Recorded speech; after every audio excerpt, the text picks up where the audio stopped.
Hi అండి, అందరూ ఎలా ఉన్నారు? మరుడమలై దర్శనం పూర్తి చేసుకొని మేము గురువాయూర్ వైపు బయలుదేరాం. కోయంబత్తూరు నుంచి పాలకాడ్ వైపు హైవే మీదుగా ప్రయాణం చేస్తుంటే మొత్తం రూట్ చాలా పచ్చదనంగా ప్రశాంతంగా అనిపించింది. అలా వెళ్తున్నప్పుడు హైవే పక్కనే ఒక చాలా ప్రత్యేకమైన నిర్మాణం కనిపించింది. అదే చువన్నమను అక్వడిక్ట్ అని అక్కడ లోకల్గా పిలుస్తారు.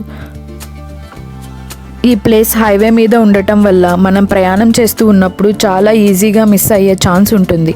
మేము కూడా మొదట్లో ఇది అదే వైరల్ స్పాట్ అని సరిగ్గా గుర్తించలేక ముందుకు వెళ్ళిపోయాం. అప్పుడు అక్కడ కొంతమంది పైన నిలబడి ఫోటోలు తీసుకుంటూ కనిపించడంతో ఇది ఇన్స్టా యూట్యూబ్లో వైరల్ అయిన ప్లేస్ అయి ఉండొచ్చని అనిపించింది. కానీ అప్పటికే మేము కొంచెం ముందుకు వెళ్ళిపోయాం. తర్వాత వెంటనే యూటర్న్ తీసుకొని మళ్ళీ వెనక్కి వచ్చాం.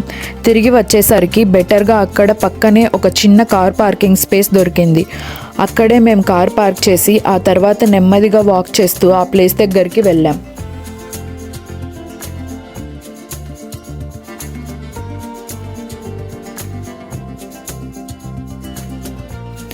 ఆ బ్రిడ్జ్ పైకి వెళ్ళడానికి మనం ఒక చిన్న వాక్ చేయాల్సి ఉంటుంది.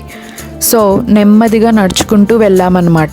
అక్కడికి వెళ్ళే దారి కూడా ఒక చిన్న ట్రెక్కింగ్లా ఉంటుంది. చాలా డైరెక్ట్గా సిమెంట్ రోడ్లా ఉండదు, కొంచెం అనీవెన్గా ఉంటుంది. జాగ్రత్తగా నడుచుకుంటూ పైకి వెళ్ళిన తర్వాత మనకి ఆ వ్యూ క్లియర్గా కనిపిస్తుంది.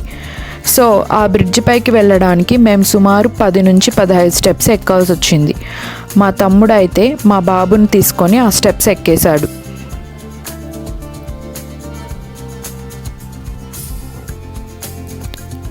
పైకి ఎక్కిన తర్వాత ఒక చిన్న గేట్ ఉంటుంది. దాని ద్వారా లోపలికి ఎంటర్ అవ్వాలి.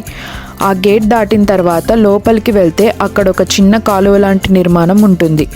అందులో నీరు నిరంతరం ప్రవహిస్తూ ఉంటుంది. అది కంటిన్యూగా ఫ్లో అవుతూనే ఉంటుంది.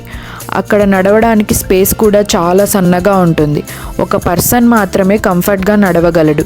ఇద్దరు పక్కపక్కన నడవడం చాలా కష్టం. ఒకవైపు చూస్తే అసలు నిలబడడానికి కూడా సరైన స్పేస్ ఉండదు. మరోవైపు కూడా అంతే నేరోగా ఉంటుంది. ఆ మొత్తం నిర్మాణం చూస్తే ఇది టూరిస్ట్ స్పాట్లా కాకుండా పూర్తిగా ఒక యూటిలిటీ కోసం కట్టిన స్ట్రక్చర్ అని అర్థమవుతుంది. కాబట్టి అక్కడ చాలా జాగ్రత్తగా నడవాలి. ఎందుకంటే కింద పడితే నేరుగా హైవే వైపు స్లోప్లా ఉంటుంది కాబట్టి రిస్క్ ఉంటుంది. పక్కనే హైవే మీద వాహనాలు వెళ్తూనే ఉంటాయి. చుట్టూ చూస్తే మొత్తం గ్రీనరీ, చెట్లు, చిన్న విలేజ్ అట్మాస్ఫియర్ కనిపిస్తుంది. మధ్యలో హైవే, పక్కన ఈ కాలువ నిర్మాణం ఆల్ టుగెదర్ చాలా యూనిక్ వ్యూ ఇస్తుంది. పైనుంచి చూస్తే చాలా అందంగా అనిపిస్తుంది.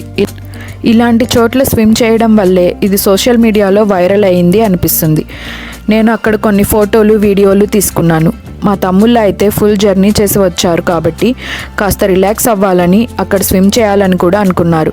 అలా మొత్తం చివరి వరకు వెళ్ళి అక్కడ వాతావరణాన్ని చూసి ఎంజాయ్ చేశాం. అక్కడ కొంతమంది నిజంగానే నీటిలో దూకి ఈత కొడుతూ కనిపించారు. అది చూసి మేము కూడా కొద్దిసేపు అక్కడే నిలబడి చూసాం.